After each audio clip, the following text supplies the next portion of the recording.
अस्सलाम वालेकुम नाजरीन, आप देख रहे हैं न्यूज़ टॉक। मैं हूं यशवीन जमाल। नाज़रीन, बुज़दिल दुश्मन की जानिब से रात की तारीकी का इस्तेमाल करते हुए पाकिस्तान के 6 शहरों को मिसाइलों से निशाना बनाया गया। दुश्मन की इस बुज़दिलाना कार्रवाई के नतीजे में 26 मासूम शहरियों की शहादत जबकि 46 शहरी जख्मी हुए। भारत ने गुज़िश्ता रात भावलपुर, कोटली, मुजफ्फराबाद, मुरीद के सियालकोट और शकरगढ़ जैसे अहम शहरों को अपने मिसाइलों से निशाना बनाया। भारत ने तंग नजरी का मुजाहरा करते हुए मुरीद के और अहमदपुर शिरकिया में बिलखुसूस मस्जिदों को निशाना बनाया, जो कि भारत की महज हिंदुस्तान के मुसलमानों से ही नहीं बल्कि दुनिया भर के मुसलमानों से नफरत की अक्कासी करता है। बुज़दिल दुश्मन जिसका ख्याल था कि वो रात की तारीकी का फायदा उठाते हुए हमें कोई बड़ा नुकसान पहुंचा सकेगा, बिल्कुल इस बात से बेखबर निकला कि पाकिस्तान के मुहाफिज ना सिर्फ अलर्ट हैं बल्कि दुश्मन को इस गलती का सबक सिखाने के लिए भरपूर तैयारी के साथ बैठे हैं और इस बात का इंतजार भी कर रहे हैं कि दुश्मन कोई मिस एडवेंचर करे तो उसको इस मिस एडवेंचर का ऐसा मुंह तोड़ जवाब दिया जाए कि आइंदा हमारा दुश्मन किसी बेहमकाना हरकत करने से पहले 1000 बार सोचे। वो भारत जिसका वज़ीर आज़म 2019 में पाक फिजाइया के हाथों दुनिया भर में रुसवा होने के बाद ये कहता था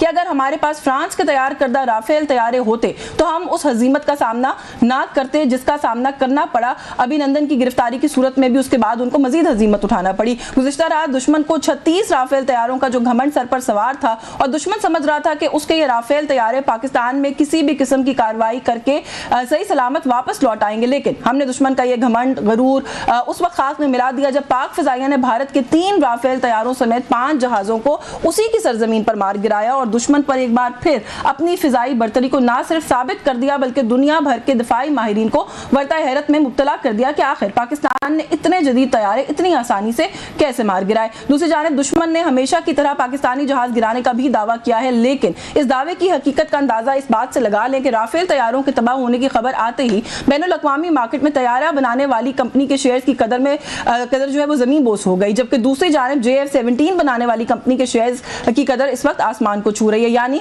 दुनिया में भी भारत का जो झूठा प्रोपेगेंडा है दुनिया उसको तस्लीम करने से इनकारी है। मौजूदा हालात के पेश नज़र चीन, अमेरिका, बरतानिया और रूस समेत दुनिया भर के ममालिक पाक भारत कशीदगी को कम करने पर जोर दे रहे हैं, लेकिन पाकिस्तान ने आलमी बरादरी पर यह वाज़ेह कर दिया है कि अगर भारत इश्तियाल अंगेजी से बाज ना आया ईंट का जवाब पत्थर से दिया जाएगा। ये सारी सूरत हाल कहाँ जाएगी, फर्दर एस्केलेट हो सकती है कि नहीं हो सकती, क्योंकि ये हम पहले से कह चुके हैं बड़ी वजाहत के साथ कि शुरू आप करेंगे फिर उसका इख्तिताम जो है वो हम पर होगा, उसको खत्म हम करेंगे। तो ये बात कहाँ तक जा सकती है, थोड़ा सा इस पर भी बात करेंगे।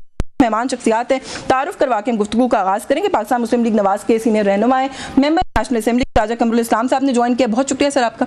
आपके वक्त के लिए डिफेंस एनालिस्ट हैं डॉक्टर हसाम सिद्दीकी मौजूद है, बहुत शुक्रिया सर आपका भी आपके वक्त के लिए। और डिफेंस एनालिस्ट हैं जनरल समरेज साले कुछ देर में हमारे साथ मौजूद होंगे, उन्हें भी गुफ्तगू में शामिल करेंगे। राजा साहब, बड़ा हमने हमारी गवर्नमेंट ने हमारे इदारे ने हम लोगों ने बड़ा ही इस बात को असर्ट किया दुनिया के सामने कि हम अमन पसंद मुल्क हैं, कमज़ोर नहीं हैं, अमन पसंद हैं और सैनिटी प्रिवेल करनी चाहिए इस रीजन के अंदर। हम कभी भी किसी भी चीज़ का आगाज़ नहीं करेंगे रीजन के पीस को डिस्टेबलाइज करने के लिए। भारत को भी ये मशवरा दिया जाए कि भारत जो है वो एक सेन तरीके से बिहेव करे। भारत बाज नहीं आया सर, अब ये मामला आपको कहाँ जाता हुआ नजर आता है? देखिए, जैसे आपने अभी तारुफ के इब्तिदा में कहा कि शुरू वो करेंगे ख़त्म हम करेंगे, और मेरा ख्याल है रात को जो पहली एपिसोड थी उसको पिछली गुज़श्ता रात को पाकिस्तान फ़ज़ाइया ने और पाकिस्तान की मुसल्लह अफ़वाज ने उस फर्स्ट इंस्टॉलमेंट की हद तक ख़त्म कर भी दिए, लेकिन ये जो बुखार है मोदी का ये उतरता नज़र नहीं आ रहा और स्टिल किसी कोई सैनिटी प्रिवेल नहीं कर रही। तो पाकिस्तान की मुसल्लह अफ़वाज आज फिर सिक्योरिटी कमेटी की जो मीटिंग थी उसमें इख्तियार दे दिया गया है और अब शायद अगर कोई ऐसी हरकत हुई दोबारा तो फिर उसका जो रिज़ल्ट होगा वो शायद ज़्यादा गंभीर या ज़्यादा तबाहकुन होगा, क्योंकि कल तक तो सिर्फ रिटेलिएशन की एक जो मुसल्लह अफवाज को थी कि उस हद तक कि अपने दफा के लिए आप जो कार्रवाई कर सकते हैं, लेकिन अब उनको एक ओपन इख्तियार कमेटी ने दे दिया है कि आप ये अब अपने हालात के मुताबिक आपको फ़ज़ाइया को, अपना बर्री फ़ौज को और बहरी फ़ौज को ये इख्तियार दे दिया गया बाकायदा, यानी सियासी एक प्लेटफॉर्म की तरफ से। तो अब शायद उनको भी इस बात की अकल आ गई होगी और पाकिस्तान की मुसल्लह अफवाज ने और बिलखुसूस फ़ज़ाइया ने अपनी जो सुपीरियरिटी है टेक्निकल उसका इजहार कर दिया है, बल्कि साबित कर दिया है। और जैसे आपने कहा कि ये 19 में बड़ा वावेला था, तो अब 33 रह गए। अब देखें उन 33 के साथ बड़े नारियल छोड़ के उन्होंने उसका वो किया था, उनको लेकर फ्लीट में अपनी शामिल किया था, लेकिन वो क्या बना वो हम सबके सामने है। जनरल सिमरेज सालिक साहब मौजूद हैं। सर बहुत शुक्रिया आपका, आपके वक्त के लिए। सर अगेन सेम क्वेश्चन, आपके ख्याल में सूरत हाल आपको कहाँ जाती हुई नजर आ रही है? क्योंकि हम तो अभी भी ये कह रहे हैं कि हमने कल अपने दिफा का राइट इस्तेमाल किया है, राइट टू रिस्पॉन्ड अभी भी हम रखते हैं, हम कर भी सकते हैं, लेकिन ऑब्वियसली हम हमेशा से रिस्ट्रेंट शो करते हैं, हम चाहते हैं कि कोई सैनिटी प्रिवेल करे रीजन के अंदर, लेकिन उनका मीडिया सर अभी भी इसी तरह की बातें कर रहा है कि अभी तो ये स्टार्ट है, आगाज किया है हमने। डू यू थिंक कि अब हमने वो जो एस्केलेशन लैडर है उस पर पहला कदम रख दिया और अब ऊपर ही जाना पड़ेगा, रुक नहीं रहा ये मसला यहाँ पर? थैंक यू वेरी मच, आपने मुझे प्रोग्राम में लिया। देखिए, हमें ये समझने की जरूरत है कि हमारा जो दुश्मन है वो रकबे और पॉपुलेशन के लिहाज से तो बहुत बड़ा है, लेकिन अपनी सोच और अपनी हरकतों के लिहाज से बहुत छोटा है। तो मैं हमेशा कहता हूँ कि घटिया सोच है, छोटी सोच है, और वो ये जो पर्टिकुलर एपिसोड है जिसमें उसने विदाउट एनी एविडेंस पाकिस्तान के ऊपर चढ़ाई करने की कोशिश की है, तो पाकिस्तान पहले दिन से बड़ी एक रिस्पॉन्सिबल स्टेट के तौर पे एक्ट करता रहा है। उसने कहा जी ठीक है, आप इंडिपेंडेंट इंक्वायरी करवा लें, इन्वेस्टिगेशन करवा लें, लेकिन चूंकि भारत का गेम प्लान ही डिफरेंट है, उससे फॉल्स फ्लैग ऑपरेशन करके हर दफा अपने कुछ ऑब्जेक्टिव्स अचीव करने होते हैं, तो भारत ने उसी ट्रैक पे रहा। वो उस ऑफर को उसने बिल्कुल कंसिडर नहीं किया कि एक इंडिपेंडेंट इन्वेस्टिगेशन हो जाए और इस्टेब्लिश हो कि कौन इसका रिस्पॉन्सिबल है। अब जो उसने कर दिया है, मैं तो कल जो मैं फॉलो कर रहा था कि कल हम लोग रियली चार्ज थे कि हमें एक अल्लाह ताला ने मौका दिया है इस आई वुड से कि शातिर और बुरे दुश्मन को जवाब देने का जी। तो उसके फौरन बाद जब उसने एक्शन किया और निहत्ते सिविलियंस के ऊपर उसने अटैक किया 6 जगहों पे, उसके बाद उसके ट्वीट्स आना शुरू हो गए थे कि हम इससे आगे मजीद नहीं जाना चाहते। हाँ। लेकिन उसे ये इसका सोचना चाहिए था ये कदमे से पहले। बिल्कुल। तो बॉल जो है वो पाकिस्तान के कोर्ट में है, और पाकिस्तान ने शुरू से कहा है कि हम अपनी place of our choice and time हम रिस्पॉन्ड करेंगे। अब जो है वो इंडिया इस एक डर और खौफ के साथ जो दुनियावी ताकतें उनकी तरफ देख रहा है कि शायद उनकी तरफ से कोई इंटरवेंशन हो जाए और पाकिस्तान को रोक दिया जाए कि वो मजीद एस्केलेट ना करे। मैं ये समझता हूँ कि पाकिस्तान ने अभी तक जो काम किया है वो तो डेफिनेटली हमें उससे फख्र है कि 5 जहाजों को गिराना, जिसमें कि 3 जो है वो मॉडर्न मोस्ट एयरक्राफ्ट है, ये बहुत बड़ी अचीवमेंट है।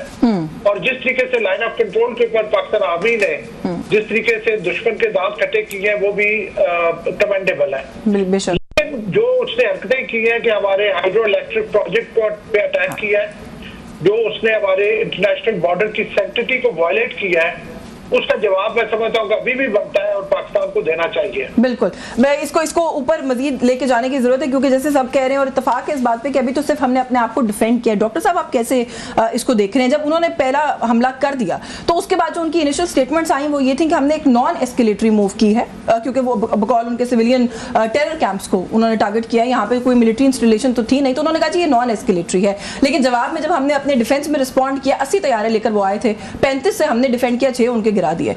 अब वो ये अब दोबारा से सुबह से ये वॉर मॉन्गरिंग कर रहे हैं अपने मीडिया पे कि इसको अब हम आगे लेके जाएंगे। हम जिसको अपना कह रहे हैं, मेरा ख्याल है वो ऑलरेडी उसको जवाब समझ के उसकी मजीद रिस्पांस की तैयारी कर रहे हैं। Do you agree with that? ये किस तरह के टेररिस्ट कैंप पे उन्होंने हमला किया है कि जहाँ पे एक 3 साल का बच्चा जो है वो शहीद हो रहा है? ये किस तरह का टेररिस्ट कैंप था कि जहाँ पे जो है वो बूढ़ी खवातीन जो है वो जख्मी हो रही हैं? भारत ने जिस तरीके की हजीमत और जिस तरह की शर्मिंदगी उठाई है आज की पिछली रात में, और 3 राफेल तैयारे गिरना, एक MiG-21 गिरना, एक जो है वो Su-30 गिरना, तो ये भारत की ना सिर्फ 6 ड्रोन्स गिरा चुके हैं, 8 क्वाडकॉप्टर्स गिरा चुके हैं। तो भारत की ना सिर्फ domestically, globally as well as regionally Bharat इंतहाई शर्मिंदगी का सामना कर रहा है। उसके सियासत है कि हमारी आर्मी कितनी कैपेबल है, हमारी एयरफोर्स कितनी कैपेबल है, और उन्हें यह भी रियलाइज हो जाना चाहिए कि हमारी एयरफोर्स इस वक्त कितनी कैपेबल है। मैं आपको यह बताता चलूं कि हमारी एयरफोर्स के पास इस वक्त 450 to 500 के करीब जो है वो फाइटर जेट्स हैं, जिनमें 150 के करीब JF-17 थंडर है, 75 के करीब हमारे पास F-16s हैं, 150 के करीब हमारे पास मिराजेस हैं। क्या इंडिया हमारा मुकाबला कर सकता है? लेकिन एक इंपॉर्टेंट बात आप मिस कर रहे हैं, मेरा ख्याल है कि हमारे पास वो जज्बा है, वो राइट ट्रेनिंग है। राफेल तैयारा खाली इटसेल्फ कुछ नहीं कर सकता, सकता, ये हमने कल साबित कर दिया। आपको उसका इस्तेमाल भी करना आना चाहिए, आपके पास वो राइट पैशन और ट्रेनिंग भी होनी चाहिए। जिस तरह जनरल साहब ने ये बात की है कि अब मॉडर्न, सबसे ज्यादा मॉडर्न तैयारे जो थे वो उनके राफेल, लेकिन हमने वो गिरा दिए, तो इट मीन्स, और हमने अपनी सरहदी हुदूद में रहते हुए गिरा दिए, तो इट मीन्स हमारे पास वो टेक्निकल एक्सपर्टीज भी है, हमारी कौम का वो जोश और जज्बा भी है, और हमारी फौज इस वक्त पंप्ड अप है।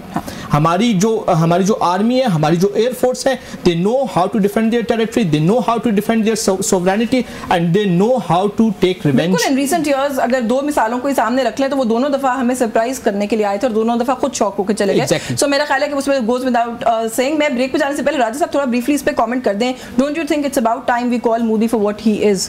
मोदी ने कल हमला नहीं करवाया, दहशतगर्दाना एक अमल किया है, सिविलियन आबादियों को निशाना बना के उन्होंने दहशतगर्दी की है। So let's call them for what they are.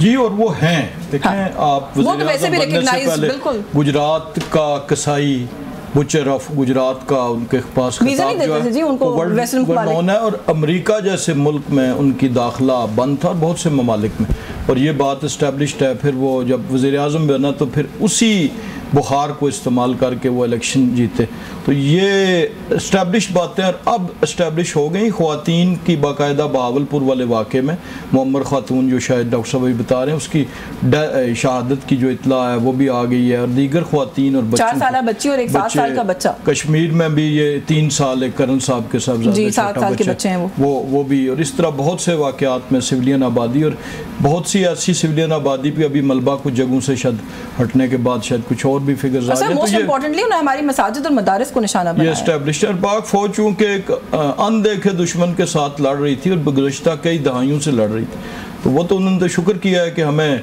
कोई ऐसा दुश्मन मिला है जो सामने वाज़े तौर पर हमारे साथ लड़ रहा है, तो ये अब मुकाबला शायद उनके लिए मुश्किल हो जाए। लेकिन जो बात अभी जनरल साहब कर रहे थे, आप do you agree with this कि हमें इसको एक नॉच ऊपर लेके जाना पड़ेगा, अभी हमें रिस्पॉन्ड करना चाहिए? पहले ये फैसला चूँकि ज़ाहिर है हुकूमतों ने अपने लेवल पे करना है देख के, लेकिन बहरहाल अब चूँकि इख्तियार मिल गया है और ये सबक सिखाना ज़रूरी है हालात के तनाजुर में कि कम अज़ कम फिर मुस्तकबिल के हवाले से इस दरवाजे को बंद हो जाना। बिल्कुल, मुझे एक ब्रेक लेनी है, ब्रेक से वापस आके इस पर मज़ीद बात करते हैं कि हम रिस्पॉन्ड करना इसलिए भी शायद ज़रूरी है। एक राय ये सामने आती है कि हम इसको एक न्यू नॉर्मल नहीं बनने दे सकते रीजन के अंदर। ये कितना इंपॉर्टेंट है ये फैक्टर कि भारत ये समझ ले या उसके जहन में ये बात आ जाए कि उनको जब दिल करेगा अपनी पॉलिटिकल गेन के लिए या किसी भी और गेन के लिए वो जाके किसी भी मुल्क के अंदर 24-25 लोगों को शहीद करेंगे और उसके बाद छोटी मोटी कार्रवाई के बाद दिल गो स्कॉट फ्री, तो ये एक न्यू नॉर्मल बन जाएगा रीजन में। क्या ये पूरा खित्ता इस बात को अफोर्ड कर सकता है? दुनिया इस बात को अफोर्ड कर सकती है? इस पर बात करते हैं इस ब्रेक के बाद। हमारे साथ रहिए।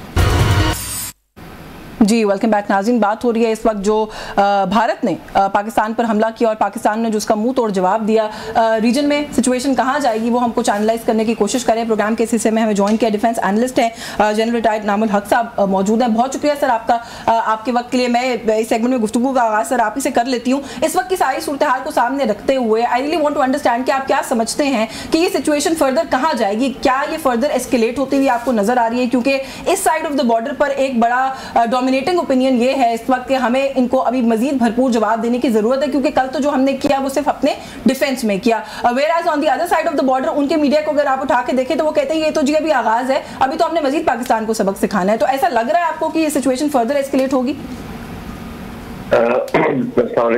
It's a good question.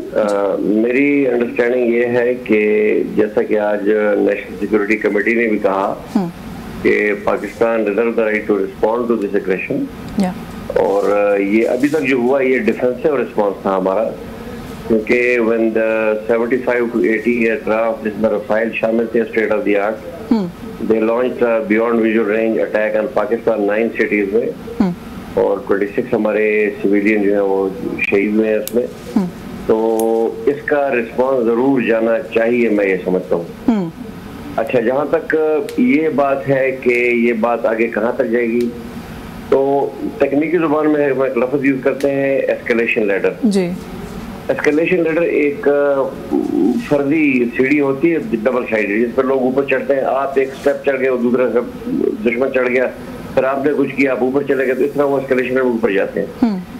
इस तमाम स्टैंड ऑफ के शुरू में जो इंडिया था वो एस्केलेशन लैडर पे बहुत जल्दी और बहुत ऊंचा चला गया था। हाँ। तो उसकी कंपल्शन थी कि वो अपनी खफत को मिटाने के लिए, एम्बैरेसमेंट से अपने आप को बचाने के लिए पाकिस्तान के खिलाफ कोई फौजी इकदाम करता, जो उसने रात को कर दिया है।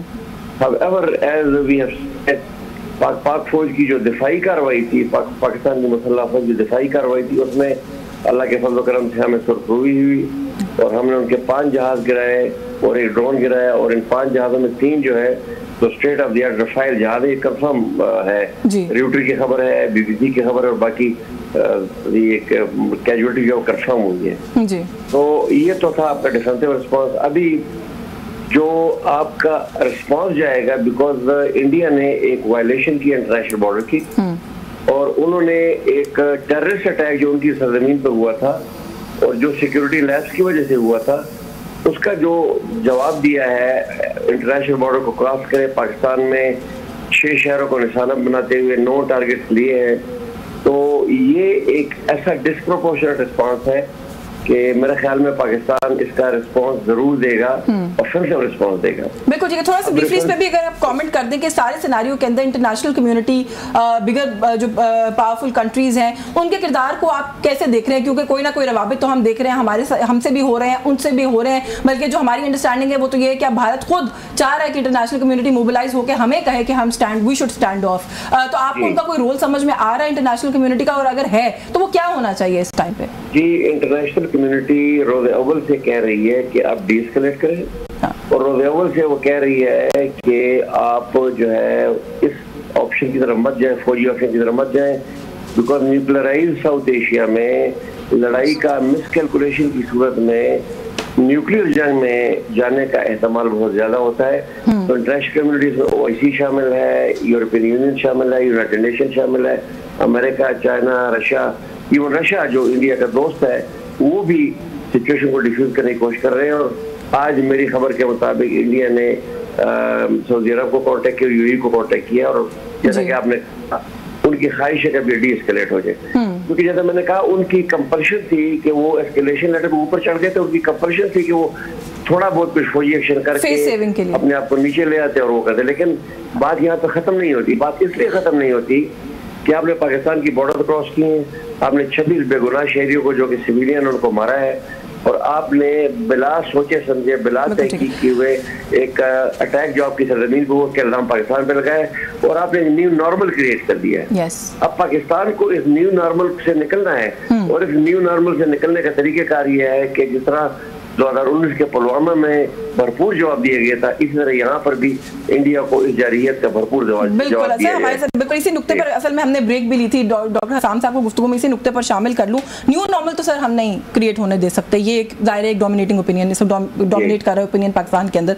थोड़ा सा ये जो इंटरनेशनल कम्युनिटी वाली बात मैंने अभी जनरल साहब से पूछी है, कोई किरदार उनका अब आपको समझ में आता है? क्योंकि जो वक्त था 2 हफ्ते बहुत लंबा वक्त होता है, शायद वो उनका किरदार इफेक्टिव नहीं था, या Bharat didn't pay attention, didn't पे हीट टू इट। तो अब तो मेरे ख्याल बात चली गई ना, गुजर गई वहां से, या नहीं? इवेंचुअली जो डीएस्केलेशन होगी वो इंटरनेशनल कम्युनिटी की एंगेजमेंट से ही होगी। It may be mediation, it may be arbitration, but वो कब होगी? पाकिस्तान के रिस्पांस करने के बाद। इस वक्त पाकिस्तान जब तक रिस्पांस नहीं करेगा, मेरे ख्याल से, मेरी ओपिनियन ये है कि पाकिस्तान शायद किसी की भी नहीं सुनेगा।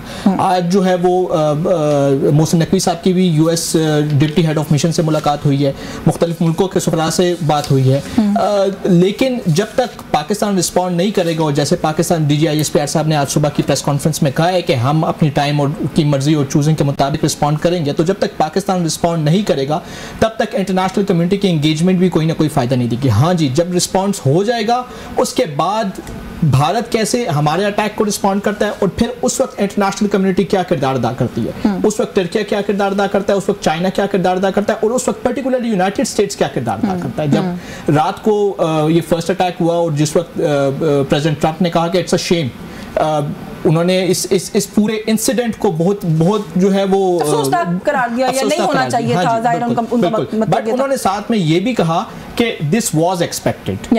उन्होंने साथ में ये भी बात कही। उन्होंने तो खैर कहा कि हम सेंचुरी से लड़ने हैं, लेकिन चलें that's a debate for another day. Exactly. तो मे बी US भी एक बहुत इन्फ्लुएंशियल किरदार अदा कर सकता है इस डीएस्केलेशन। कहीं ना कहीं ग्रीन सिग्नल दिया नहीं था राजा साहब, US नहीं। देखिए ना, अगर आप रीड करते हैं हम पीछे जाके, हाइंडसाइट में कुछ चीज़ें ज़्यादा सही समझ में आती हैं। JD वैंस का ये कहना कि हम भारत को कहेंगे छोटा मोटा कुछ कर लें ताकि ये मसला खत्म हो जाए, मुतरादिफ नहीं है ग्रीन सिग्नल के। उनका हाउस स्पीकर का ये कहना है कि टेररिज्म का जो स्टैंड है भारत का, हम उसे सपोर्ट करते हैं, और अगर भारत कार्रवाई करेगा तो हम फर्दर सपोर्ट भी प्रोवाइड करेंगे। ये भी ग्रीन सिग्नल नहीं है। ये टेररिज्म पे उन्होंने बिल्कुल इस इशू पे, और ये भारत इस चीज़ का आदी है।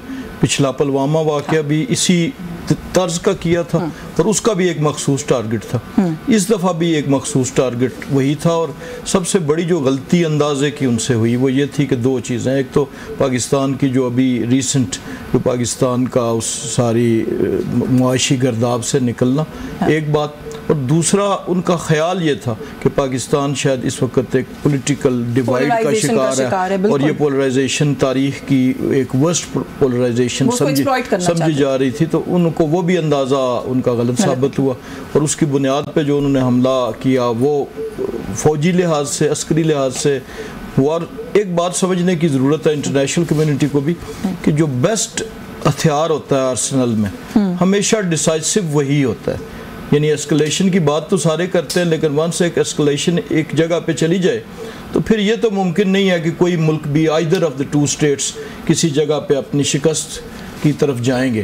तो फिर बेस्ट जो उनका आर्सेनल का हथियार है वो ऑब्वियसली न्यूक्लियर है। तो अब मेरा ख्याल है वो मौका आ गया है कि एक आध चांस तो पाकिस्तान के पास अभी है कि पाकिस्तान ने दो चीज़ें कही हैं, सिर्फ जगह और वक्त का नहीं कहा, एक तीसरी चीज़ भी है कि अंदाज भी, कि हम अपने अंदाज में रिस्पॉन्ड करेंगे। हाँ, तो इंटरनेशनल कम्युनिटी को शायद पहले ज़्यादा इफेक्टिव रोल प्ले करने की ज़रूरत थी जो नहीं वो ये इन तीनों चीज़ों पे तो एक तो चांस है, लेकिन बहरहाल एस्केलेशन का शायद इंटरनेशनल कम्युनिटी को ये एहसास है कि यही प्रॉपर टाइम यही है एस्केलेशन ये टाइम। अच्छा सर, एक टारगेट, हम टारगेट्स की बात करें ना, कुछ ना कुछ जो है वो जाहिर है अचीव करना, कोई टारगेट इन माइंड होता है। जब इस तरह के ड्रामे पुलवामा के बाद भी अभी भी इलेक्शन होना है एक स्टेट के अंदर, उनके अपने बड़े इंटरनल डिफरेंट किस्म के डायनामिक्स हैं। पानी भी सर एक टारगेट था इस वक्त भारत के जहन में कि यहाँ पे कोई इस तरह की फॉल्स फ्लैग करके एक सिचुएशन क्रिएट की जाए और फिर आग भी जाहिर की जाए खुलकर। बिल्कुल, यही तो एक बड़ा टारगेट, मेजर टारगेट ये था और उसमें गो के इंफ्रास्ट्रक्चर के बहुत से मसाइल उन्हें हायल हैं। अभी तक वो शायद इफेक्टिवली इरिगेशन के लिए उस पानी को इस्तेमाल नहीं कर सकता, लेकिन वो आज की तारीख में है। लेकिन फ्यूचर के लिए पानी इस वक्त ओवरऑल दुनिया का भी मसला है और सब कॉन्टिनेंट का ज़्यादा तब्दीलियों के लिए। और उस वक्त भी पाकिस्तान शायद इतने डिसएडवांटेज में रहा था जब ये सिंतास मुआहदा हुआ कंपैरेटिवली, लेकिन अब वो पानी टारगेट था और पानी की वजह से अब तो हालात ने साबित कर दिया। जब पाकिस्तान ने इंडिपेंडेंट इंक्वायरी का कह दिया और बार बार कहा तो शायद किसी क्वार्टर्स ने उसे कमज़ोरी पे महमूल किया हो, लेकिन हकीकत तो ये, और आज भी पाकिस्तान ये कह रहा है कि एज़ फार एज़ वो जो पहलगाम का वाक़या है उसकी हद तक तो हम दहशतगर्दी में चूँकि उसका हिस्सा नहीं थे तो हम इंक्वायरी के लिए, और जब ये इंक्वायरीज़ का ये वाला रवाज खुलेगा तो फिर शायद जाफर एक्सप्रेस की भी इंक्वायरी होनी चाहिए और दीगर चीज़ों। फिर तो ह्यूमन राइट वायलेशन जिस मेजर लेवल पे भारत के अंदर हो रही है, मकबूजा कश्मीर में हो रही है, पर बहुत कुछ खुलेगा। मुझे ब्रेक लेनी है, ब्रेक से वापस आकर मजीद इस पर बात करते हैं। नीलम झेलम को निशाना बनाया गया, जो अभी राज साहब बात कर रहे थे कि उनकी कैपेसिटी नहीं है फिलहाल पानी रोकने की, लेकिन वो थोड़ा रोक कर ज़्यादा छोड़ देते हैं कुछ अरसे के बाद कैपेसिटी को वो करने के लिए, और वेपन के तौर पर पानी को फिर इस्तेमाल करते हैं। ये भी एक फैक्टर है, इस पर भी बात करते हैं इस ब्रेक के बाद। हमारे साथ रहिए जी। वेलकम बैक नाज़रीन। ब्रेक पे जाने से पहले जो बात हम कर रहे थे आबी जारियत के हवाले से, जनरल साहब जहां पर हम बात करते हैं, अभी आपने बल्कि कहा कि हमें रिस्पॉन्ड करना पड़ेगा, एक न्यू नॉर्मल हम नहीं क्रिएट होने दे सकते रीजन के अंदर। वहीं पर खाली एक न्यू नॉर्मल की बात नहीं है सर, आबी जारियत की बात भी है। I think you'd agree with me on this. Neelam Jhelum को टारगेट भी किया गया है कल के हमले के अंदर, और इंडस वाटर ट्रीटी को वायलेट करने का कहा और उसके बाद वायलेट की भी, और इस बात पर भी हम बड़े क्लियर थे कि ये एक्ट ऑफ वॉर होगा अगर वो करेंगे, जो कि अब वो कर रहे हैं। तो ये जो एक इशू है इसको अब हमें कैसे टेकअप करना चाहिए, थोड़ा सा इस पर जरूर बात करें। जी बिल्कुल, जहाँ तक इंटरनेशनल एनालिसिस है हिंदुस्तान की जो जारहियत है पहलगाम के बाद, तो इंटरनेशनल एनालिसिस ये है कि इंडिया का जो गर्दगायत है वो एक्चुअली इसका जो टारगेट है, दो टारगेट है पूरी कार्रवाई की। एक तो वो इंडस वाटर ट्रीटी को हेल्ड इन अबेंस करना चाह रहा था या एब्रोगेट करना चाह रहा था, दूसरा ये पाकिस्तान की मुसल्लह अफवाज को एम्बेरस करना चाह रहा था। ये दो इंडिया को, फिर वो डोमेस्टिक पॉलिटिकल मकासद के अलावा है, मोदी साहब के अपने कुछ मकासद उसके अलावा। बट जहाँ तक इंडस वाटर ट्रीटी का ताल्लुक है तो ये एक ट्रीटी है 1960 में जो साइन की थी फील्ड मार्शल अयूब खान ने नेहरू के साथ, और उसमें 3 दरिया जो है वो हमारे पास है, 3 दरिया उनके पास है। जो वॉल्यूम है तो वॉल्यूम में पाकिस्तान के पास पानी का वॉल्यूम कंपैरेटिवली ज्यादा है, उसकी वजूहत है। अब ट्रीटी में ये लिखा हुआ है वेरी क्लियर कि अगर ये ट्रीटी एब्रोगेट होती है, अमेंड होती है, तो उसके लिए एक और ट्रीटी की जाएगी, और वो ट्रीटी जो है तो वो भी दोनों मुल्कों की कंसेंसस पे डिपेंड करी, यानी एक तरफा तौर से कोई मुल्क नहीं कर सकता। राइट।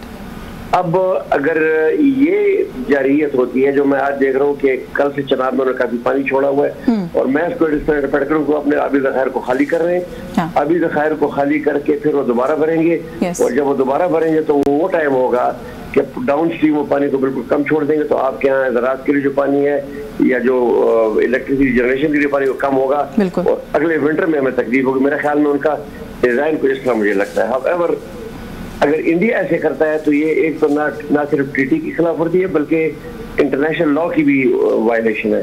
इंटरनेशनल लॉ में जो अपर राइपेरियन कंट्री होते हैं, upper riparian country lower riparian country का पानी नहीं रोक सकते, और अगर ये न्यू नॉर्मल इंडिया ने सेट कर दिया, अनदर न्यू नॉर्मल, तो इसमें फिर कंबोडिया इफेक्ट होगा, वियतनाम इफेक्ट होगा, और चाइना के केस में इंडिया लोअर राइपेरियन है तो इंडिया खुद इफेक्ट होगा।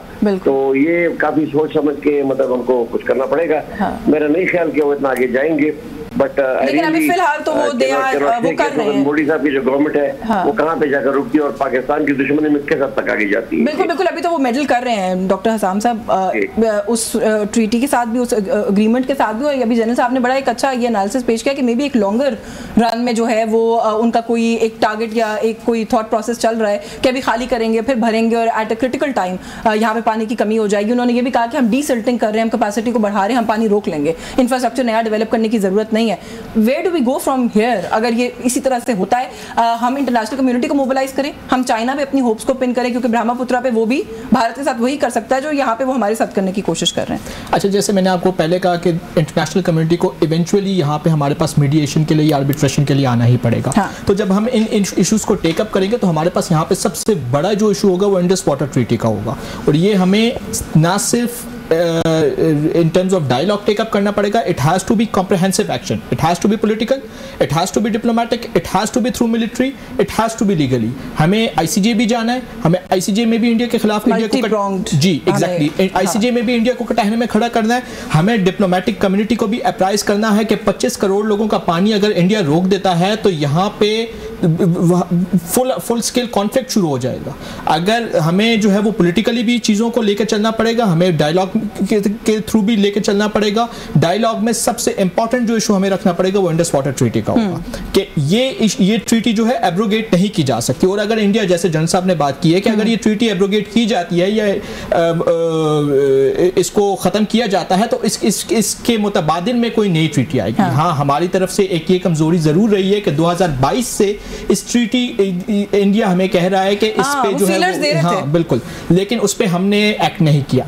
But now it's a situation of conflict and now we have to act upon it and it has to be a comprehensive action। पानी पे तो किसी किस्म का कोई समझौता नहीं किया जा सकता। बिल्कुल, और ऐसा समझौता नहीं किया जा सकता। फिर क्या करेंगे? देखिए वही जो बात अभी यहाँ पे काफ़ी इसके बहुत सारे तज्जिए लोग इसके ऊपर कर रहे हैं कि वो किस तरीके से ये आबी जारियत कर सकते हैं। ओवरनाइट डैम्स तो नहीं क्रिएट होते कि वो कोई नया रिजर्वॉयर बना के हमारा पानी रोक लेंगे, लेकिन जो कुछ अभी कुछ सजेशंस या मामला सामने आ रहे हैं वो कर सकते हैं, कुछ ना कुछ हमें नुकसान पहुंचा सकते हैं। कैसे आगे लेके जाना है? फिलहाल तो उनके पास एक ही हथियार है कि जो वो पानी को अब्रप्टली छोड़े जो किया भी है उन्होंने एक दफा भी किया भी है। इसके अलावा और कोई, चूँकि जो उनके पास स्टोरेज है वो वाली उस मयार की स्टोरेज उस साइज़ की नहीं है जो हमारे डैम्स की है, जिससे आप पानी यानी वो स्टोरेज पर्पज़ के लिए नहीं बल्कि उनके जो वो जो दो हैं बगलियार और वो कृष्ण गंगा, वो basically generation point of view से उस तरह बने हुए हैं, लेकिन उनका जो अज़ाइम है वो उसको इरिगेशन के लिए इस्तेमाल करने के लिए। तो एक तो ये, दूसरी ये है कि जो इंडस वाटर ट्रीटी है ये बायलैटरल एग्रीमेंट नहीं था। शिमला मुआहदा तो हमारा बायलैटरल है, दो ममालिक के दरमियान।